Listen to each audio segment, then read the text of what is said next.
بسم الله الرحمن الرحيم. الحمد لله الذي هدانا للإسلام، والحمد لله الذي أكرمنا بالقرآن، والحمد لله الذي من علينا بسيدنا محمد رسول الله صلى الله عليه وسلم. أما بعد، السلام عليكم ورحمة الله تعالى وبركاته.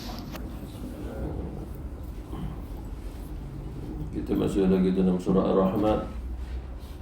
Dalam satu riwayat, datang seseorang kafir kepada baginda Rasulullah sallallahu alaihi wasallam. Lalu dia kata, "Ya Muhammad, bacakanlah sesuatu kepada aku apa yang telah diturunkan Tuhanmu kepadamu." Maka Rasulullah sallallahu alaihi wasallam baca kepadanya surah Ar-Rahman. Kemudian si kafir itu pun mengatakan, "Ya Muhammad, ulang lagi." Rasulullah SAW tanpa bosan sehingga Rasulullah mengulangnya sampai 3 kali. Pada semangatnya baginda Rasulullah SAW memenuhi hajat orang yang kafir untuk mendengar kitab Allah Subhanahu Wa Taala. Ini menunjukkan bahawa Quran itu bukan diturunkan untuk orang Islam. Quran itu diturunkan kepada semua al-insan. Seperti mana Allah Subhanahu Wa Taala berfirman, "Khalaqal insan." Dia telah menciptakan manusia, dan manusia itu Allah Subhanahu Wa Taala cipta melalui fitrahnya. Dan fitrah itu adalah 'allamal Quran. Iaitu Allah Subhanahu Wa Taala ajar manusia dalam Quran untuk kembali membawa dirinya kepada fitrah. Setelah baginda Rasulullah sallallahu alaihi wasallam membacakan 3 kali surah Ar-Rahman ini padanya, lalu si kafir itu mengatakan, "Sesungguhnya apa yang kau baca ya Muhammad mempunyai keindahan, dan aku yang mendengarnya merasai satu kenikmatan." Kita perlu hatikan di sini, yang mendengarnya bukannya orang Islam, orang yang tak ada iman pada awal, tapi bila dia mendengar, hatinya ada iman, hanya saja belum Islam. Itu pasal dia sudah akidah sunnah wal jamaah. Sahnya iman, sahnya keislaman seseorang tak kala mana didahului dengan tasdik fi qalbi berkaitan dengan iman. Apa maksudnya? Dia tidak boleh meyakini Allah Subhanahu Wa Taala Tuhannya setelah dia mengucap 2 kalimah syahadah. Tetapi dia perlu meyakini Allah Subhanahu Wa Taala Tuhan sebelum dia mengucap 2 kalimah syahadah. Kerana yakin itu duduk dalam hati, boleh mengucap, boleh sah keislamannya. Cuma belum dikatakan sah imannya, sehingga dia perlu belajar tentang sifat-sifat Allah Subhanahu Wa Taala, agar dia tidak mensyirikkan Allah, menduakan Allah. Seperti mana orang Yahudi Nasrani mengatakan Allah Subhanahu Wa Taala itu ada anak.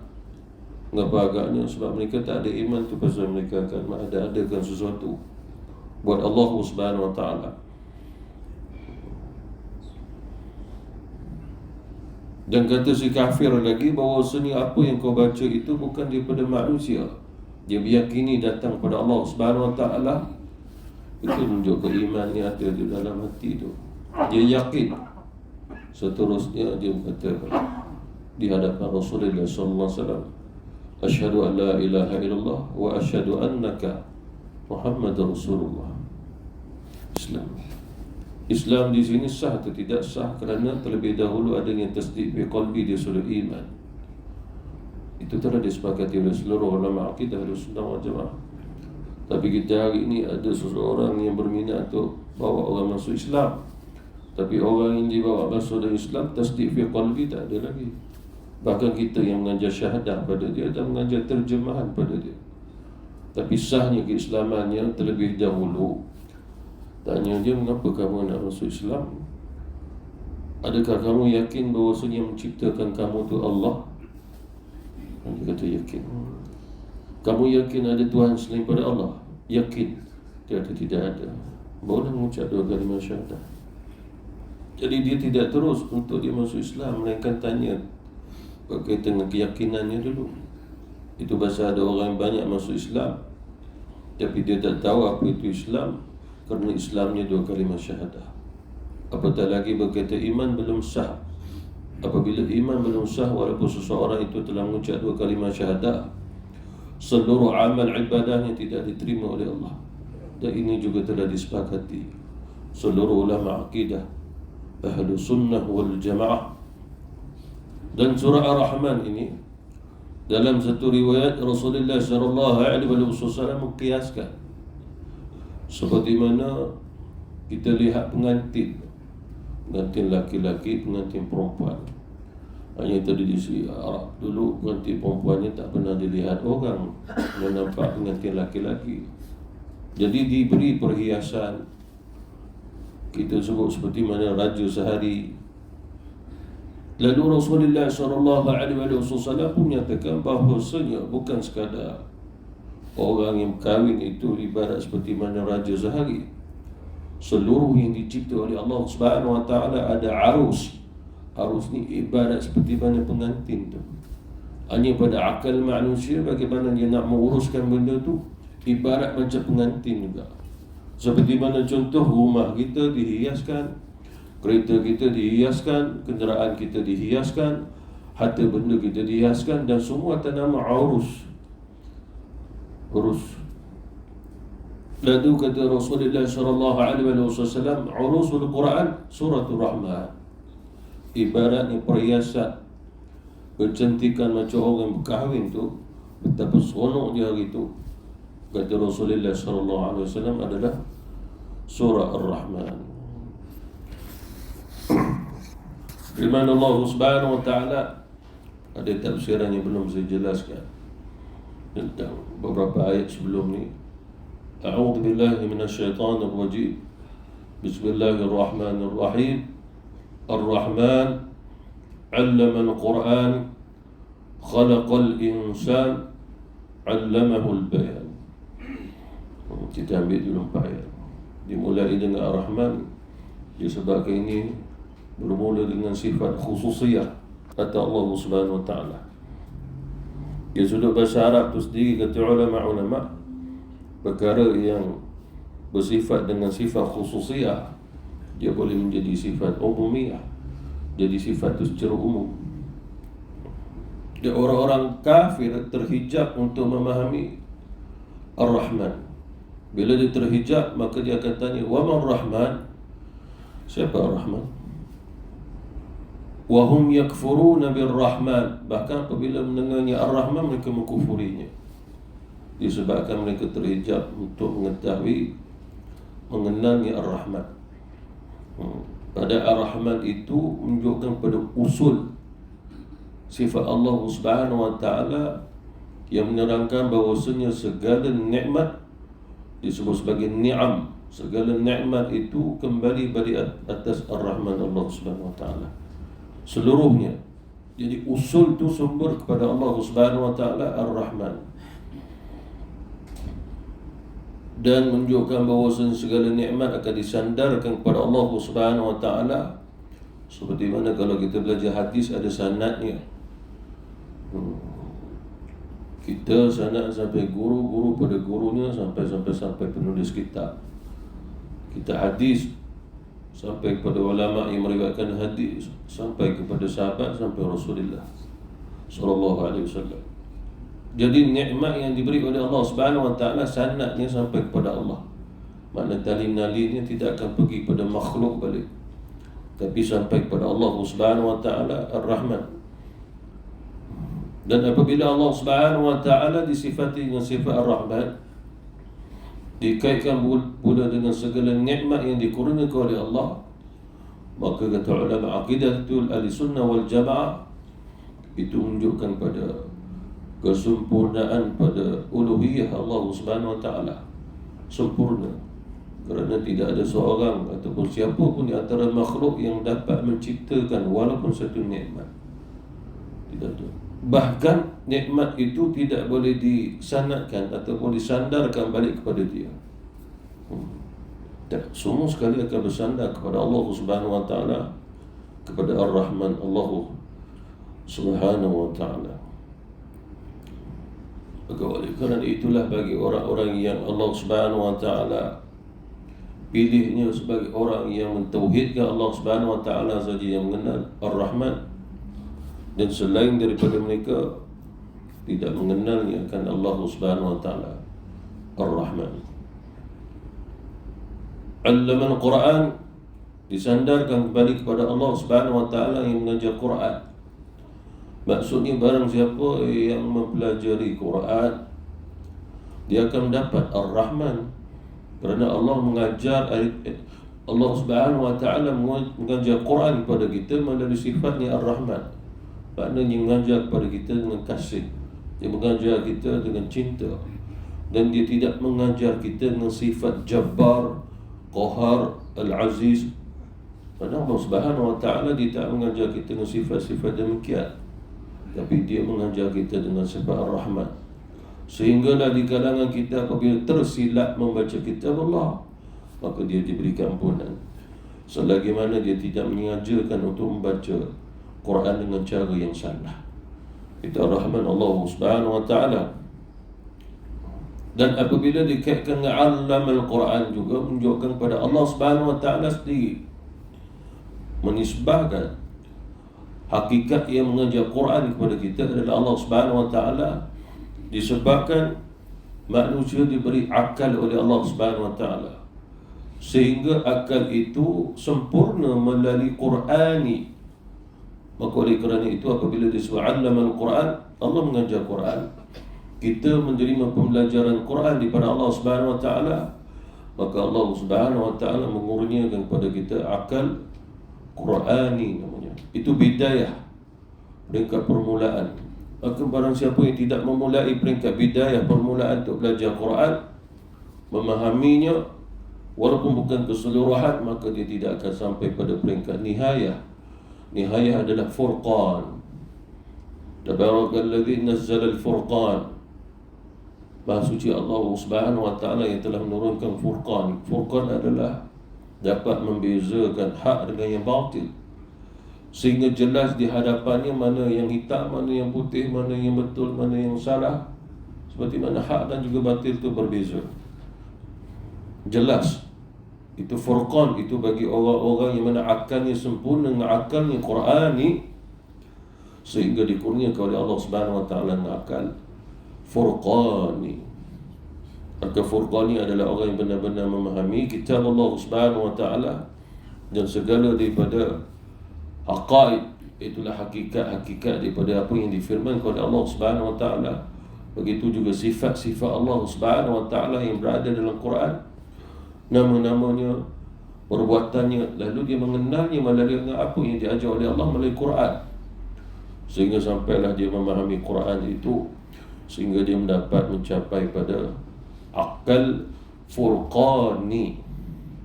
Seperti mana imam-imam mujtahid dikurniakan oleh Allah Subhanahu wa taala sampai pada akal Furqani. Oleh kerana itu mereka mengetahui kedudukan hukum hakam dalam Quran. Bahkan apabila Allah Subhanahu wa taala mengajar Quran kepada kita, dia tidak mengajar sehingga memberatkan kita untuk menyebutnya. Dia meringankannya sehingga sah bacaan Quran walaupun secara senyap. Macam kita baca dalam solat secara sir, bacaan kita sah dan tidaklah perlu mengangkat, mengeraskan suara. Maka Allah Subhanahu wa taala menerima bacaan Quran kita walaupun secara sir. Itu pasal ada orang yang tak berapa nak percaya orang boleh khatam Quran semalaman. Boleh dengan syarat baca secara sir. Kalau dia baca secara mengangkat suara, dia mengeraskan suara, memang tak dapatlah. Baca sir macam kita baca Fatihah. Kalau kita baca Fatihah seperti mana dalam solat secara sir, kita juga boleh baca 1 juzuk, 2 juzuk, 3 juzuk sekejap je. Itu memang salah satu qawaid yang dibaca oleh Rasulullah, para sahabat dan semua ulama-ulama farahus salih yang terdahulu. Dan mengapa Allah Subhanahu wa taala mengajar Quran kepada kita? Tidak lain melainkan Quran saja yang dapat mengembalikan kita kepada fitrah, akal kita, jiwa kita. Sebab semua daripada apa yang dicipta oleh Allah, dia adanya fitrahnya sendiri. Akal ada fitrah dan ada keseimbangannya. Bila akal itu tidak seimbang, maka dia tak pergi balik pada paksi fitrah dia. Begitu juga jiwanya, begitu juga hatinya, begitu juga perasaannya. Oleh kerana itulah Allah Subhanahu Wa Taala menyatakan Quran itu syifa, yakni dia menjadi penawar. Dimulai dengan surah Al-Fatihah, kata Rasul, surah Al-Fatihah syifa min kulli da', penawar bagi seluruh daripada penyakit. Maksudnya adalah penyakit akal dia, jiwanya, perasaannya, hatinya, itu yang dimasukkan syifa. Apabila akal itu telah seimbang, jiwa telah seimbang, maka itulah dia akan tahu untuk menyembuhkan penyakit zahirnya pula. Kaedahnya begitu. Apabila akal itu tak seimbang, apa saja ubat yang diberi kita nak makannya, dia tak terima, tak terkawal. Tapi apabila akal kita seimbang, ada ubat yang boleh kita ambil, ada ubat kita tak boleh ambil lagi. Seperti mana Rasulullah SAW bagi tahu kepada Sayyidina Ali. Sedangkan kurma tu pun syifa. Sayyidina Ali nak ambil petik, dia tergantung. Lalu Rasulullah kata, ya Ali, kau baru baik daripada demam. Kurma ni tak sesuai untukmu. Kalau nak seimbangkan balik keadaannya, akan Sayyidina Ali radhiyallahu anhu. Jadi Rasulullah memiliki, lalu diajar kepada Sayyidina Ali, padahal kurma itu adalah salah satu pada buah yang banyak memberi khasiat dan juga manfaat pada orang yang memakannya.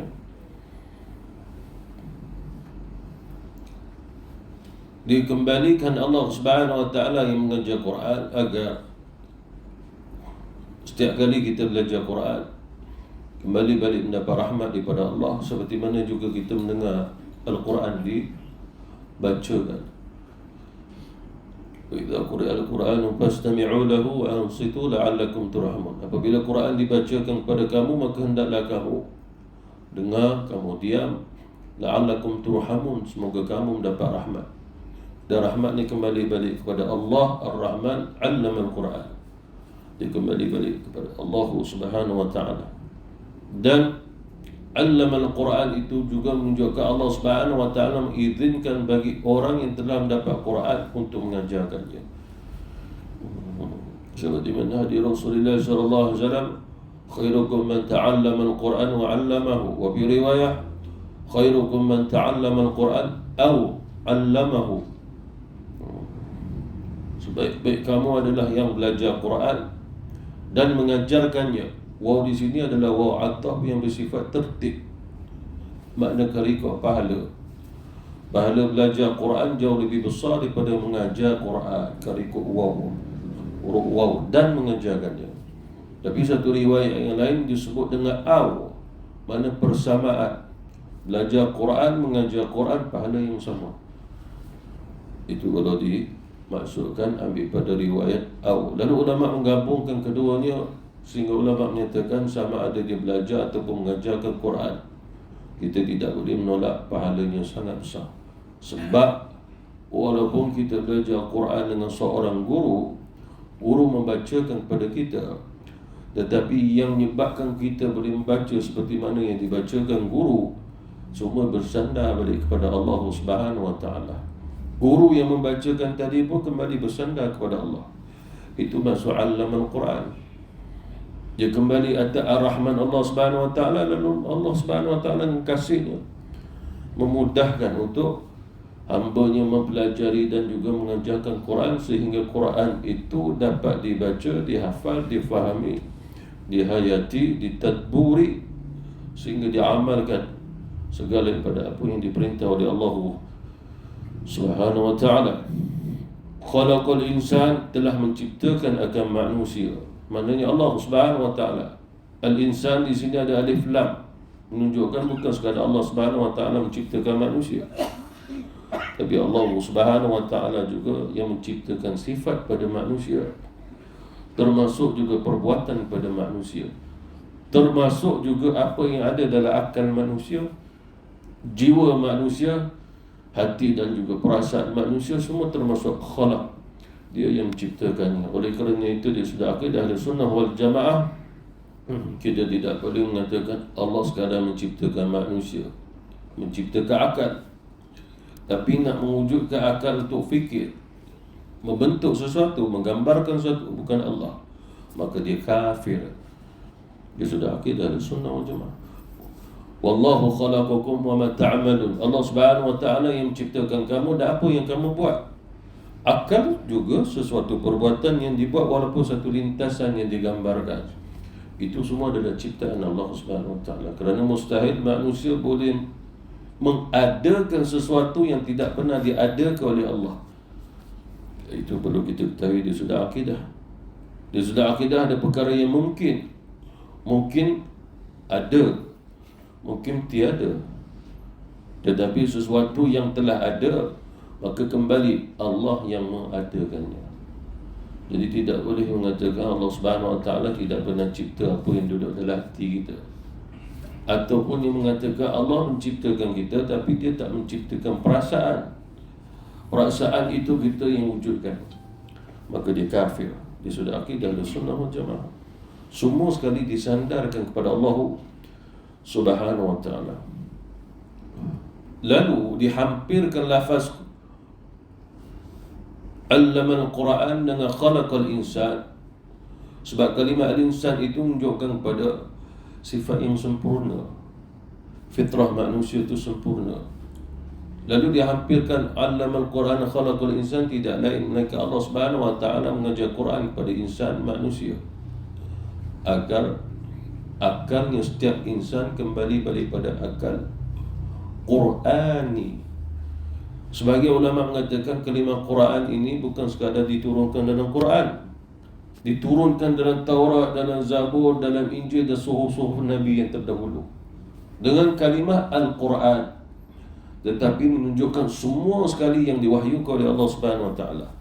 Dia menjadi panduan kehidupan bagi manusia melalui akal dia. Jadi nak mengimbangkan kembali akal manusia dengan akal Qur'ani sebagai akalnya fitrah, maka Allah Subhanahu wa taala menciptakan akal manusia sehingga di dalamnya itu adanya fitrah. Lalu Allah Subhanahu wa taala mengajar Quran melalui para nabi yang diutus seperti mana Nabi mengajar kita Quran. Tidak lain melainkan agar akal kita kembali fitrah dengan akal Qur'ani. Apa maksud akal Qur'ani? Akal Qur'ani adalah sesuatu ilmu yang Allah Subhanahu wa taala dah masukkan dalam akal kita yang selari dengan kitab Allah Subhanahu wa taala. Hanya begitu. Bahkan di sudut kewarasan akal manusia semua menerimanya. Seperti mana semua kita terima bezanya hitam dengan warna putih. Akal. Lalu Quran juga mengajar macam-macam di dalamnya untuk mengembalikan akal biar akal yang sama je, melalui rujukan kitab Allah Subhanahu wa taala. Jadi oleh kerana itu dihampirkan Allama al-Quran dengan khalaqal insan agar kita mengetahui Allah Subhanahu wa taala mengajar Quran kepada kita agar keseimbangan akal kita itu benar, sehingga kembali balik akal kita pada fitrah. Itu yang mudah kita memahami Quran sebab Quran kita telah diisi dengan akal Qur'ani. Di sudut tasawuf sebenarnya yang saya sebut tu akal ataupun aqlun Qur'ani. Dia masa bila baca Quran, mana lagi kita meragui Quran? Kita belajar tafsiran Quran, mana kita meraguinya lagi? Disebabkan akal kita itu dah seimbang benar, selari dengan Quran dah, sehingga kita tidak akan rasa waham, tidak akan rasa syak, tidak akan rasa zan terhadap ayat Quran dah. Kalau itu yang difirmankan oleh Allah Subhanahu wa taala, maka kita tidak akan meraguinya. Zalikal kitabu la raiba fihi. Di sisi Allah Subhanahu wa taala, Allah firman, tidak ada keraguan lagi. Hanya keraguan itu atas masalah akal manusia. Akal dia bertindak, dia menolaknya, dia meragukannya. Lalu apabila dia meragukannya, menolakkannya, apatah lagi mengkufurinya, lalu Allah Subhanahu wa taala kata, itu innal ladzina kafaru bi ayatina. Itu orang yang mengkufuri akan ayat-ayat kami. Lalu tidak boleh disamakan akalnya mereka dengan akalnya insan yang adanya Qur'ani. Itu pasal apabila apabila dakwah kembali kepada mereka dengan dakwatul Quran, dia menerimanya, akan kembali seimbang, maka dia pasti akan mencari Islam. Dia begitulah kaedahnya. Kaedah manusia ini melalui kewarasan akal, sebab kewarasan akal itu fitrah. Itu pasal kalaulah seseorang belum lagi sampai fitrah, kewarasan akal belum sempurna, maka tidak diwajibkan dia untuk beribadah. Itu pasal anak kecil yang belum bulugh, belum balik, sebab akal dia belum sempurna, maka Allah tak wajibkan dia puasa, tak wajib dia solat, tak diwajibkan oleh Allah Subhanahu Wa Taala untuk melaksanakan beban-beban dalam syariat Islamiyah. Allamahul bayan, dialah juga Allah Subhanahu Wa Taala yang mengajar manusia akan al-bayan. Al-bayan adalah berbicara, itu maksud yang paling ijmali. Ijmali adalah yang paling ringkas. Tetapi secara tafsili, kata ulama, yang lebih halus daripada itu, yang dimaksudkan adalah al-bayan di sini adalah hati, jiwa manusia. Sebab manusia itu sebenarnya permulaan perbicaraan dia bukan pada lidah dia, tapi perbicaraan yang manusia itu bermula daripada hati dia. Jadi kata ulama, allamahul bayan, bayan itu bermula daripada hati. Itu pasal seseorang yang tidak boleh bercakap di lidahnya, mungkin dia bisu, dia boleh berbicara dengan hati dia. Macam mana dia berbicara dengan hati? Minta tulis apa yang dia nak cakap, dia tulis. Seseorang yang memang dah tak boleh nak bercakap lah, kita kata tulis sesuatu, dia boleh tulis. Bahkan kita pegang telefon, kita mesej, mana ada pakai mulut. Yang kena pakai mulut kalau sekiranya bagi salam, kata Abdullah bin Abbas, dengan tulisan wajib jawab salam dengan lisan. Dulu saya pernah sebut, kata Abdullah bin Abbas, seseorang mengutus surat kepada kamu, tulis Assalamualaikum, lalu wajib bagi kamu membalas salam dengan lafaz walaupun dia tidak berada di hadapan kamu. Waalaikumsalam warahmatullah, tulislah balik, jawab Waalaikumsalam, tulis. Tapi lidah wajib dilafazkan. Ini fatwa Abdullah bin Abbas radhiyallahu anhuma, disebabkan orang yang menulis Assalamualaikum pun tak ada berada di hadapannya, tapi dia menulis untuk menyampaikan salam tu sunat. Jadi yang menerima salam tadi wajib membalas dia dengan lafaz. Dia tidak wajib tulisan, dia wajib dengan lafaz walaupun tidak berada di hadapan dia. Itu kerja pada kaedah. Tapi yang lain-lain semua kita jawab dalam hati dia, lalu kita tulis. Lalu kata ulama, yang mengajar untuk kita boleh berbicara adalah hati kita. Sama juga seperti mana kita dapat berbahasa dalam beberapa bahasa. Lidah kita bercakap dengan bahasa, bukan bahasa kita, tapi hati kita berbicara dengan bahasa kita yang kita fahami. Seperti mana lidah bercakap bahasa Inggeris, bahasa orang putih, tapi hati itu tetap jalan dengan Melayu juga. Kita baca Quran tu di lidah kita dengan Quran dan Arabian dalam bahasa Arab, tapi hati kita berjalan dengan yang Melayu juga untuk faham apa yang kita baca. Bahkan segala tasbih, apa saja zikir yang kita baca, lidah baca la ilaha illallah subhanallah, tapi hati kan berbicara juga, menterjemahkan apa yang kita baca. Lalu kata ulama-ulama kita, allamahul bayan adalah Allah Subhanahu Wa Taala, dia memulai mengajar akan manusia itu daripada hati dia. Bahkan dalam Islam, kalau ditanya bila mulanya anak itu berbicara, lalu dijawab oleh ulama-ulama Islam, mereka telah berbicara dalam kandungan lagi, tapi bukan pada mulut dia. Perbicaraan itu bermula daripada hati. Dan apabila anak berada dalam kandungan, antara yang pertama setelah Allah Subhanahu Wa Taala beri beberapa anggota adalah pendengaran. Itu ada ayat Quran, as-sam'a wal afidah. As-sam'a dulu, dia dengar dulu. Apa yang dia dengar, yang paling hampir dia dengar adalah apa yang dicakap oleh mak dia yang mengandungkan dia. Ada kesan ke dengan apa yang dicakap oleh ibu dia, mak dia itu pada dia? Dia ada kesan. Bahkan dalam ilmu sains pun, dalam ilmu perubatan, mereka juga menjawab dengan beberapa kajian memang memberi kesan. Ada kesan.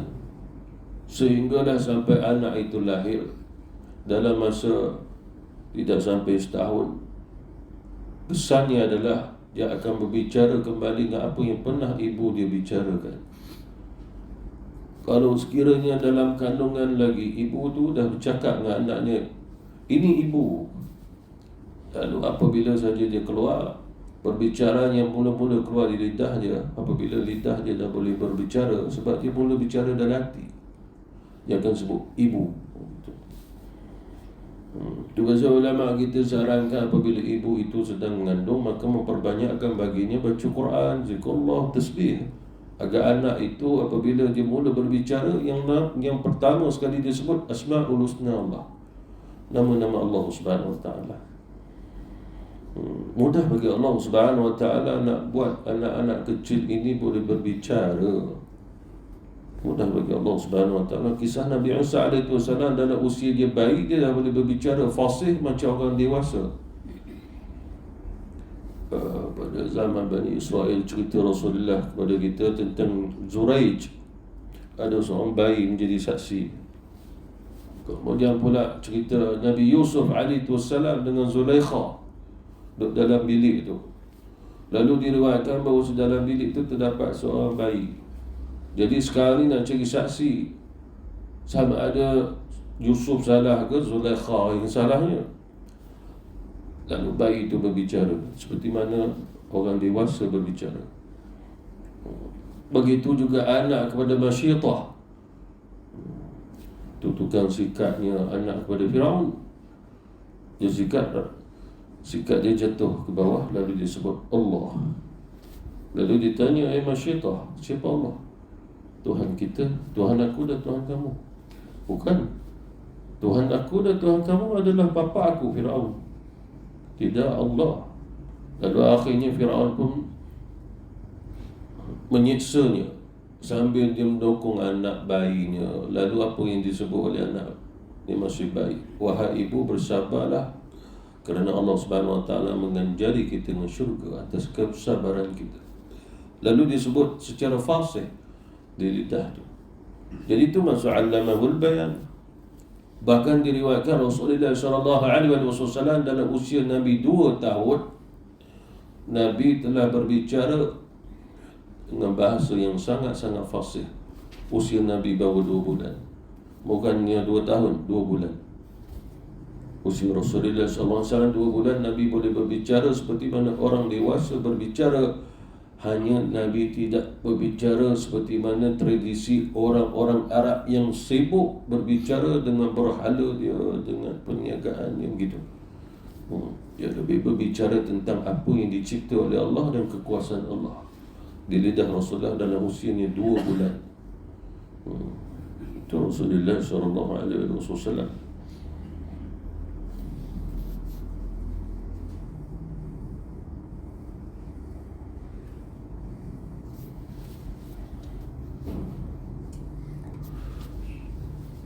Dan kalau ditanya mengapa Allah Subhanahu Wa Ta'ala menghampirkan Ar-Rahman 'allama al-Quran khalaqal insana fadu 'allamahu al-bayan. Dia mengajar manusia itu berbicara. Dan semua dihampirkan oleh Allah Subhanahu Wa Ta'ala. Lalu dijawab oleh ulama, kembali balik untuk manusia apabila berbicara, dia perlu berbicara kembali balik pada akal dia.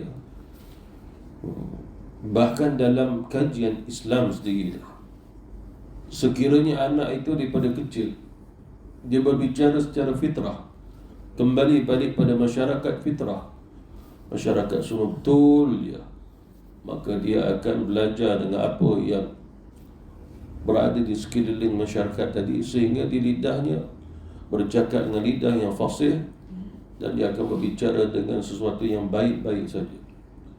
Sebab masyarakat semua terfitrah, semua akal dia betul. Oleh kerana itulah anak-anak kecil ini tidak akan mengetahui perkara-perkara yang buruk ataupun percakapan yang buruk sama sekali. Lalu ini adalah fitrah. Lalu yang disebut oleh Allah Subhanahu Wa Taala 'allamahul bayan adalah Allah Subhanahu Wa Taala mengajar kita tentang percakapan kembali balik dengan fitrahnya. Antara fitrah manusia apabila bicara adalah fasihan, fasih.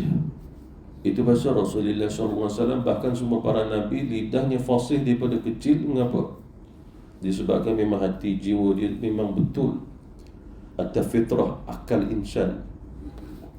Yang menyebabkan manusia itu lari pada fasihat tidak lain, pengaruh dia, sesuatu yang difikirkan masuk ke dalam jiwanya, dia bercampur. Akhirnya mewujudkan pemikiran pada akal itu pun tak stabil, hatinya tidak stabil. Seperti mana kita lihat seseorang yang akal tidak stabil ataupun orang yang mabuk suruh dia cakap, kita sendiri pun kadang-kadang tak tahu apa dia cakap. Begitu juga akal yang dah tak sempurna, akal dia seperti mana orang gila, cuba dia cakap, kita pun kadang-kadang tak faham. Begitu juga apabila kita sedang bangun daripada tidur, akal belum sempurna lagi, dia belum seimbang, lalu bercakap. Jadi begitu juga lari pada fasihan. Sedangkan allamahul bayan, Allah telah mengajar pada kita fasihnya berbicara. Mana Allah mengajar tu fasih. Yang menyebabkan kita tak fasih adalah sesuatu kesan daripada apa yang berada di sekeliling kita. Dan kesan itu tidak ada pada para Nabi Rasul. Pasal semua para Nabi Rasul adalah lidah yang sangat fasih. Selain daripada Nabi Rasul, boleh juga fasih dengan latihan. Dia bercakap berulang, fasih lah dia. Seperti mana contoh kalau orang tanya kita nama, kita akan cakap dan jawab dengan fasih. Kalau ditanya alamat rumah, jawab dengan fasih. Sebab dia berulang. Kalau tanyanya siapa Perdana Menteri, ada yang fasih, ada yang tidak fasih. Sebab dia tak tahu. Kalau anak kecil cuba tanya siapa Perdana Menteri Malaysia yang kedua, itu. Sebab akal tadi. Cuma apabila seseorang mengetahui itu semua, maka dia akan jawab secara fasih. Tapi bila seseorang itu akal di accident, ada kerosakan, bahkan bila ditanya nama, dia tak tahu, dia tak ingat nama dia. Jadi itulah maksud allamahul bayan. Allah Subhanahu Wa Taala dia dah mengajar kepada kita perbicaraan yang fasih. Dan kata ulama, perbicaraan yang fasih sebenarnya fitrah pada lidah manusia adalah dengan Quran. Apa maksud Quran di sini? Apabila daripada kecil anak ke cucu kita dibiasakan menyebut yang pertama adalah daripada Quran, walaupun a, i, u, ba, bi, bu, kalimah-kalimah Quran itu yang akan menyebabkan dia mudah untuk berbicara dengan fasih. Disebabkan allamahul bayan di sini kata ulama, Allah memfitrahkan lidah manusia seperti mana Quran yang dibaca manusia. Itu yang disebut allamal Quran khalaqal insan allamahul bayan. Itu pasallah ini dan kajian juga. Bila seseorang itu dah dilazimi perbicaraannya bukan dengan lidah Quran, lalu dia belajar Quran, dia baca Quran, maka lidahnya susah untuk menyebut kalimah-kalimah Quran.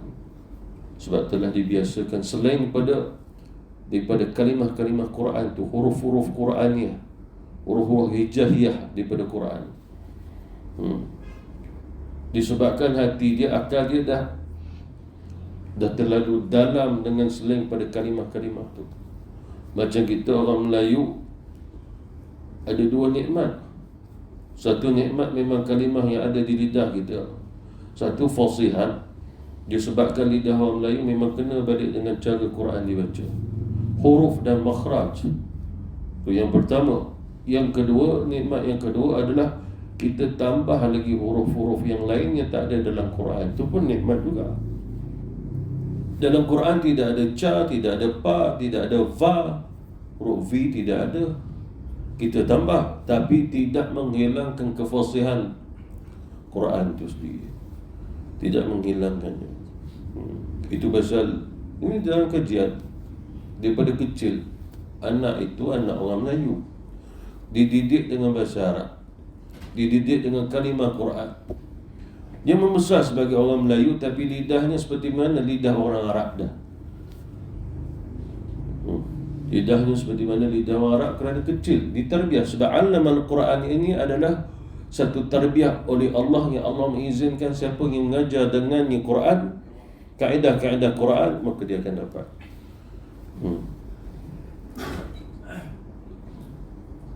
Fasihan pada al-bayan. Bila manusia itu fasih, kemudian dia ada al-bayan, dia berbicara dengan lidah yang fasih, tapi dengan latihan. Dia berlatih dengan melalui tulisan-tulisan ataupun kalimah ataupun syair-syair, gurindam, lalu dia berbicara dengan lidahnya, sehingga apabila orang mendengarnya tertawan, terkesima. Pernah berlaku di Madinah dulu. Datang 2 orang ke Madinah, masuk Madinah. Dia berdiri satu tempat, dia panggil orang Madinah berkumpul. Dia orang luar, bukan orang Madinah. Lalu dia berbicara dengan lidah yang sangat fasih. Sangat fasih dalam bahasa Arab. Tapi dia bukan orang Madinah, orang Arab luar sana.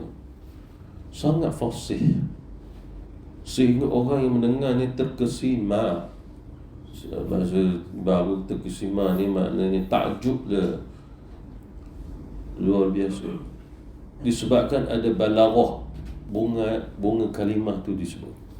Seperti mana contoh ginilah, kita hafal mana-mana lirik lagu, lepas tu kita bercakap dengan lirik lagu tu, orang pun dengar, berbunga-bunga lah bahasa kau, padahal kita cakap daripada lirik lagu. Jadi orang pada jiwa, pada akalnya tertarik. Lalu Rasulullah SAW bagi tahu, tak kala mana datang berapa sahabat Rasul, ya Rasul, di hujung Madinah tu ada orang sedang berkhutbah ya Rasul, tapi dia orang luar. Sebab dalam hadis itu sebut macam khutbah, lantang lidah, susunan ayat cantik, ada balaghah, bunga ayat pun cantik, susunan fasih pula tu, cara nada naik turun pun sedap.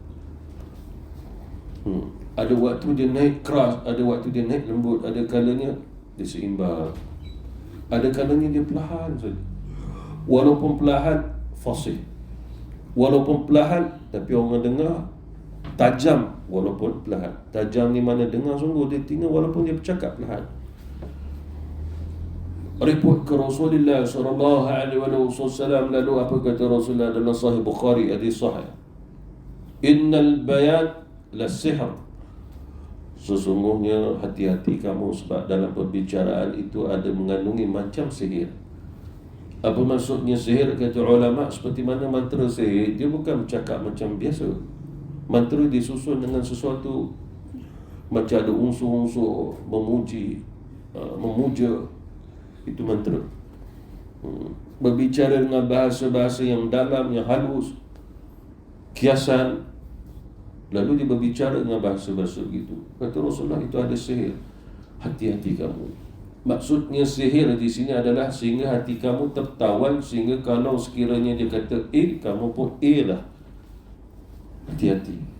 Sehingga ulama mengingatkan kita bahawa dalam hal ini akan berlaku sampai akhir zaman, al-bayanu sihr. Itu yang kita perlu mendalami akidah, syariah, ibadah. Mengapa agaknya? Sebab di hadapan kita ada juga pendakwah, orang tu ustaz ni, syekh tu, imam ni, dia akan bercakap dengan as-sihr juga. Bukan dia bercakap dengan menggunakan mantra-mantra sihir, bukan. Maksudnya adalah hati kita tertawan dan kita pun sukakannya dan ikut dia. Akan tetapi yang menjadi masalahnya adalah akidah itu. Sebab kita tertawan pada akidah yang disampaikannya, yang diajarkannya, pada akidahnya bertentangan dengan sudah akidah di sunnah wal jamaah. Itu yang Rasulullah ingatkan. Jangan kamu, hati kamu, akal kamu, walaupun dah terasa takjub, lalu kamu nak percaya dengan apa yang disebut. Itu yang dimaksudkan oleh Rasulullah SAW. Lalu akhir zaman, dalam kajian juga, Kebanyakan orang Islam akhir zaman dia lebih berminat dengan cara begitu. Dia lebih fasih, cara dia berbicara sekian, lalu dia tertarik dan tertawan pada hati dia, sehingga dia belajar dengannya. Akan tetapi usul pembelajaran yang dia pelajari adalah bertentangan balik dengan akidah, tanpa dia sedar. Itu yang maksud seumpama dia dah termakan sihir orang tu. Itu yang kita perlu mendalami akidah syariah agar kita jangan termudah ikut orang tu.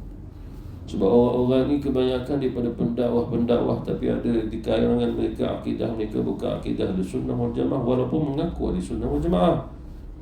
Boleh dikatakan ahli sunnah tapi bukan wal jamaah, sebab mereka tak ikut seperti mana mazhab akidah kita, dalam fiqh kita, fatwa di antara ulama mujtahid kita, tak. Mereka mengatakan itu semua haram. Tidak boleh bertaklid pada sesiapa imam-imam pun, perkara itu haram dalam Islam. Lalu akhirnya kita pun keluar pada mazhab, keluar pada itu, keluar daripada ini. Akhirnya kita pun buat mazhab sendiri, mana pemikiran sendiri atau apa yang kita belajar. Yang paling bahaya sekali adalah al-bayan orang ni apabila disampaikan ayat Quran, hadis secara zahir dengan lidah yang fasih, bercakap dengan gaya bahasa yang cantik, lalu kita pun pegang. Padahal dengan apa yang diajarkan kepada kita secara zahir ayat, hadis juga secara zahir, sebenarnya telah menyesatkan, memesongkan akan kita pada akidah yang sebenar, yang fiqh ataupun fatwa-fatwa ulama kita yang sebenar. Itu yang muncul macam-macam pemikiran yang bersalah di sudah akidah Ahlus Sunnah wal Jamaah. Walaupun begitu, apapun yang perlu kita ketahui bahawasanya yang mengajar kita berbicara bukan mak ayah kita, tapi Allah. Itu yang dianjurkan, memperbanyakkan zikrullah agar lidah yang pertama keluar di lidah anak itu bila berbicara Asma'ul Husna Allah Subhanahu Wa Taala. Seperti mana Adam alaihi salam, setelah Allah Subhanahu Wa Taala cipta Adam, mula-mula sekali yang keluar di lidah Adam alaihi salam atas perintah Allah, Allah ajar dia, allamahul bayan, adalah alhamdulillah. Dia kan bersin. Ini diceritakan oleh Rasulullah, hadis yang sahih. Rohnya Adam sampai ke bahagian hidung, maka bahagian rongga hidung hidup, mata hidup, sampai akal dia hidup, berfungsi. Allah memfitrahkan bagi manusia mestinya bersin. Lalu Adam AS, setelah Allah cipta dia, fitrah tu berjalan. Bila roh sampai ke hidung, dia bersin. Roh dah sampai ke mulut, dah boleh berbicara, tapi dia diam. Dan Allah Subhanahu Wa Taala ajar kepada Adam dengan cerita allamahul bayan balik. Sebagai ulama menafsirkan, khalaqal insan, Adam dulu, allamahul bayan, Adam dulu. Lalu Allah Subhanahu Wa Taala beritahu, ya Adam, sebutlah alhamdulillah. Lalu Nabi Adam pun sebut alhamdulillah. Dalam satu riwayat lain, alhamdulillahi rabbil alamin. Para malaikat yang berada di sekeliling Adam alaihissalam, lalu Allah mengajar mereka, allamahul bayan juga. Wahai malaikatku, jawablah, yarhamukallah, yarhamka, untuk Adam seorang. Jadi bermulanya Asma'ul Husna Allah Subhanahu Wa Taala yang pertama disebut oleh Adam alaihissalam, alhamdulillah. Itu yang turun ayat Quran, wa 'allama Adam al-asma'a kullaha. Dan Allah Subhanahu Wa Taala, wa 'allama Adam al-asma', kembali balik 'allamahul bayan tadi. Jadi apa yang diajar oleh Allah Subhanahu Wa Taala mula-mula kepada Adam, kata ulama kita, Asma'ul Husna dulu. Dan yang mula-mula sekali antara nama Allah Subhanahu Wa Taala yang Allah ajar sehingga dia menyebut alhamdulillah, selain pada itu adalah Allah. Huruf alif tu yang pertama sekali yang dilafazkan oleh Adam alaihissalam, Allah. Itu 'allama Adam al-asma' kullaha, kata ulama, adalah bermula pada Asma'ul Husna. Sehingga daripada Asma'ul Husna Allah memberi ilmu kepada Nabi Adam, sehingga Allah mengilhamkan kepada Adam untuk mengasaskan sesuatu yang dilihat lalu lafazkan dengan apa yang dilihat. Kalau dikatakan apa yang dilihat itu berwarna putih, maka Allah ilhamkan pada Adam AS cipta dengan kalimah Asma'ul Husna Allah Subhanahu Wa Taala daripada huruf-huruf Asma'ul Husna, maka sebut putih dalam bahasa Arab apa, hitam dalam bahasa Arab apa, sebab semua adalah kalimah Arabiah, sebab Asma'ul Husna Allah semua Arabiah. Akhirnya muncullah apa yang kita sebut hari ini. Hanya apabila dah adanya zaman anak cucu-cucu Adam sampai ke zaman Nabi Nuh, sehingga mereka dapat 70 bahasa selain daripada bahasa Arab. Lalu mulalah manusia berbicara selain daripada bahasa Arab. Tapi bahasa Arab adalah induk bagi semua bahasa. Induk bagi semua bahasa adalah bahasa Arab. Hanya sahaja manusia apabila dia lari terlalu jauh daripada induk bahasa Arab, dia akan sukar untuk memahami Quran. Dia dah jauh sangat daripada kaedah. Itu pasal kita tengok negara-negara yang bukan Islam, disebabkan bahasa, maka kita akan lihat dia jauh daripada mengenal Quran, bahasa dia. Tengok saja negara kafir yang berbicara dengan bahasa dia, lalu kita akan lihat orang Islam tidak ramai di situ.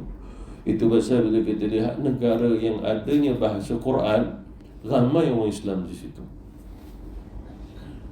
Sebut negara Arab, sebut negara Arab ada Quran, lidah mereka lidah Quran, maka mereka ramailah di situ, di Yaman, di Arab Saudi ke, di Syam, di Syria ke.